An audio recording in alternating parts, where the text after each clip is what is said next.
And how do people get more bang for their buck? I mean, most people are always thinking, I want a beautiful garden, I want to do it on a budget. Yeah. How do you do it cheaply? The thing you have to remember with a garden is it's like a building, but everything has to be able to put up with the sun and the weather. So you need to spend as much money as you can on good quality fittings and fixtures. You do forget about the budget and you look at the quality once it's all done. Charlie, when people go to sell their homes, that seems to be when they pour all their efforts into making their garden look amazing. Yep. What are some things you see you wish people would just get right from the get-go? Getting the right layout and understanding how you want to use the space is really important. You know, everyone uses their garden in a different way. You have to work out how you want to use your own and get the layout right from the start. There's nothing worse than putting in a fantastic pool like this and realizing it's in the wrong spot. So outside of plan, are there common rookie errors you see when you turn up to people's houses that you think, should have tackled that straight away?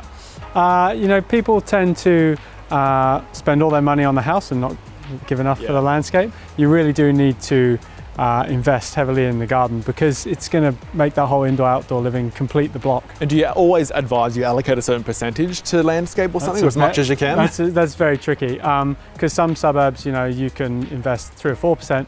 Some suburbs, maybe up to 8 to 10% of the value. It all depends on what other people are doing and what's expected in your area. So outside of layout, where should people invest their money? Obviously everyone's on a budget, they want bang for their buck. Yeah, of course. I think good quality paving finishes are always good because they have to put up with a lot of weather, they have to put up a lot of water flowing over them, so the best you can afford is really the only way to go.